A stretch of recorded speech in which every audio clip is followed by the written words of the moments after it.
इस बार लोग आशीर्वाद देंगे तो 14 में जितनी सेवा हमने की थी इस बार ज़्यादा बेहतर तरीके से ज़्यादा सेवा करेंगे। और उसके बारे में हमने साफ साफ कहा भी है कि डालमिया नगर में कारखाना अगर नहीं खुला तो 2029 में हम वोट मांगने नहीं आएंगे। लालू यादव जी अपने को सामाजिक न्याय का चैंपियन बताते रहे हैं, लेकिन बिहार में एक ग्राम पंचायत में भी अगर किसी को आरक्षण देने की बात हुई तो यह काम एनडीए की सरकार ने किया। और संविधान डॉक्टर अंबेडकर का बनाया हुआ संविधान कोई कहे कि खतरा में है, सवाल ही पैदा नहीं होता है।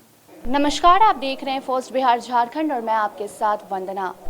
अभी हमारे साथ राष्ट्रीय लोक मोर्चा के अध्यक्ष और काराकाट के एनडीए उम्मीदवार उपेंद्र कुशवाहा जी हैं। इनसे हम बात करेंगे और जानने की कोशिश करेंगे कि कैसा चल रहा है यहाँ का माहौल। ये जनता से मिल रहे हैं, जनता का समर्थन मिल रहा है या नहीं मिल रहा है। इनके बारे में अगर हम आपको बताएं तो 2014 से 2019 तक के सांसद रह चुके हैं, पूर्व केंद्रीय मंत्री भी रह चुके हैं। उपेंद्र जी, बस 3 दिन बाद वोटिंग है, आप जनता के बीच जा रहे हैं, क्या लग रहा है, जनता का समर्थन पूरा मिल रहा है? बिल्कुल, जनता का समर्थन चारों तरफ से मिल रहा है, समाज के सभी वर्ग के लोगों का मिल रहा है। और जब से प्रधानमंत्री जी आए यहाँ उसके बाद से तो और भी काफ़ी लोगों का उत्साह बढ़ गया है। तो चारों तरफ उत्साह का माहौल है।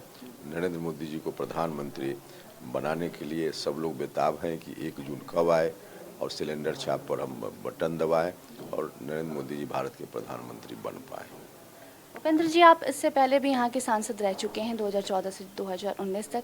इस बार जो मुकाबला है वो कुछ कड़ा नहीं लग रहा है? नहीं, कोई मुकाबला कड़ा जैसा नहीं। मुकाबला 70 बनाम 30 का है। तो 70 जब एक तरफ है तो 30 बाकी वह भी एक तरफ नहीं, वह टुकड़ों टुकड़ों में अलग अलग है, लेकिन एक तरफ 70 है। तो इसमें मुकाबला कड़ा होने का कहाँ सवाल उठता है। चुनावी मैदान में निर्दलीय उम्मीदवार पवन सिंह की भी एंट्री हो चुकी है। ऐसा कहा जा रहा है कि आपके वोट बैंक में वो सेंधमारी कर सकते हैं, आप इस पर क्या सोचते हैं? और अगला सवाल पूछिए। अमित शाह जी आए थे यहाँ पर, नरेंद्र मोदी जी आए थे, तो अमित शाह कहकर गए हैं कि एनडीए की सरकार बनती है तो आप पर बड़ी जिम्मेदारी दी जा सकती है। क्या लगता है, कौन सी जिम्मेदारी की बात कर रहे थे वो? अब इस जिम्मेवारी के बारे में हम उसको डिफाइन नहीं कर पाएंगे। इतना है कि इस बार लोग आशीर्वाद देंगे तो 14 में जितनी सेवा हमने की थी इस बार ज़्यादा बेहतर तरीके से ज़्यादा सेवा करेंगे। तो इस बात की ओर उनका इशारा संभवतः है। लोगों का काम इस बार ज़्यादा बेहतर तरीके से होगा। हम यहाँ के जनता से मिल रहे हैं, यहाँ के लोग बहुत नाराज़ हैं, कह रहे हैं कि विकास नहीं हुआ है। तो अगर उपेंद्र जी आते हैं तो विकास के क्षेत्र में क्या कुछ जनता को मिलेगा? नहीं, देख, विकास के मामला में 2014 से 19 तक हमने कई काम किए। हम जिस विभाग के मंत्री बने थे उस विभाग से संबंधित कई काम था। जैसे बच्चों का नामांकन केंद्रीय विद्यालय में कराना, इसका बहुत ही प्रेशर लोगों का रहता ही था, हर एमपी के ऊपर रहता था। अब मंत्री बने तो लोगों की उम्मीद ज़्यादा बढ़ गई। अब हमारे हाथ में ताकत थी, हम केंद्रीय विद्यालय में देश में जहाँ चाहते जिस बच्चे का नामांकन कराना तो हो जाता। तो इस ताकत का इस्तेमाल हमने अपने लोकसभा क्षेत्र के लिए भरपूर किया और 3-4 साल में 7 से 8 हज़ार बच्चों का नामांकन, पूरे लोकसभा क्षेत्र के बच्चों का नामांकन देश के अलग अलग केंद्रीय विद्यालयों में हुआ। नया केंद्रीय विद्यालय हमने खोला भी। एक केंद्रीय विद्यालय जो नवीन नगर इसी लोकसभा क्षेत्र का हिस्सा है वहाँ 2018 में खुल गया, चल रहा है, बच्चे पढ़ रहे हैं। एक केंद्रीय विद्यालय जो पुराना छोटा सा भवन में चल रहा था सासाराम का, उसका नया भवन बने इसके लिए खुद ही हमने शिलान्यास किया और खुद ही उद्घाटन किया। और जिस विद्यालय में 400-500 बच्चे किसी तरह से पढ़ते थे, आज हजारों बच्चे उस विद्यालय में पढ़ रहे हैं। एक केंद्रीय विद्यालय और भी स्वीकृत हमने किया जो आज भी स्वीकृत है, कुछ कारण से नहीं बन पाया है, आगे लोग मौका देंगे तो उसको करेंगे। डालमिया नगर का एक बहुत बड़ा इशू यहाँ है, तो डालमिया नगर का निर्माण काम शुरू हो, इसके लिए जितनी बाधाएं थी तमाम बाधाओं को हमने दूर किया 14 से 19 के बीच में। इस बार लोग मौका देंगे तो उसका शिलान्यास होगा और इसी कार्यकाल में उसका उद्घाटन भी होगा। और उसके बारे में हमने साफ साफ कहा भी है कि डालमिया नगर में कारखाना अगर नहीं खुला तो 2029 में हम वोट मांगने नहीं आएंगे। तो इस तरह का काम है, जो बचा है उसको करेंगे और नया नया काम भी होगा। चुनावी सभा हो रही है, बार बार चर्चा संविधान और आरक्षण को खत्म करने की जा रही है, आप इस पर क्या सोचते हैं?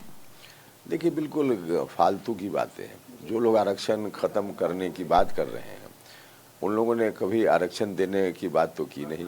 लालू यादव जी अपने को सामाजिक न्याय का चैंपियन बताते रहे हैं, लेकिन बिहार में एक ग्राम पंचायत में भी अगर किसी को आरक्षण देने की बात हुई तो यह काम एनडीए की सरकार ने किया, माननीय मुख्यमंत्री नीतीश कुमार जी ने किया। उनके रहते हुए 15 साल में कुछ भी ऐसा नहीं हुआ जिसमें अति पिछड़ा समाज, दलित महादलित समाज के लोगों को लगे कि सत्ता में हमको हिस्सेदारी मिल रही है। तो सत्ता में हिस्सेदारी भी देने का काम हुआ आरक्षण के द्वारा, तो एनडीए की सरकार ने करने का काम किया। तो यह इस तरह से अनर्गल बात करना कि आरक्षण समाप्त हो जाएगा, संविधान खतरा में है। देखिए, दुनिया की कोई ताकत आरक्षण को नहीं खत्म कर सकती है फिलहाल।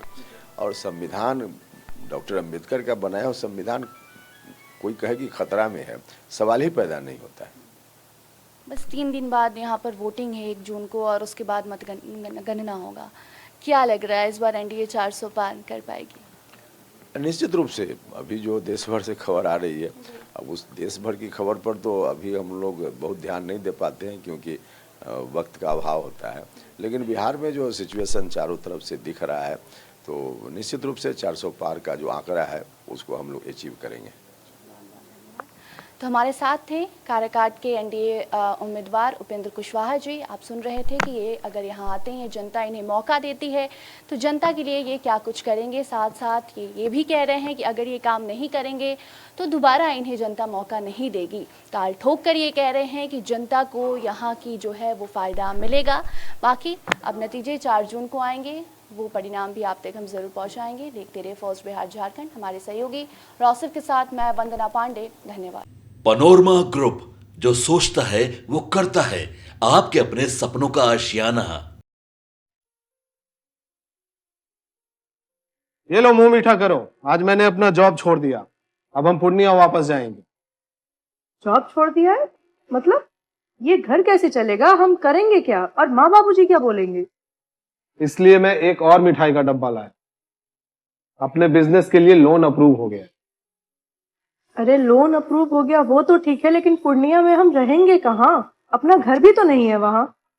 इसलिए तो एक और मिठाई का डब्बा अलग से लाया हूं। हमने पूर्णिया में घर ले लिया है, पूर्णिया के ई होम्स पैनोरमा में। पूर्णिया में पैनोरमा ग्रुप लेकर आए हैं ई होम्स पैनोरमा। बड़ा घर, आलीशान जिंदगी और अत्याधुनिक सुविधाओं के संग। अरे अब क्यों मुंह मीठा करवा रही हो? क्योंकि हम घर वापसी जो कर रहे हैं। घर वापसी की खुशी पूर्णिया में ई होम्स पैनोरमा के संग। E homes panorama, luxurious lifestyle redefined.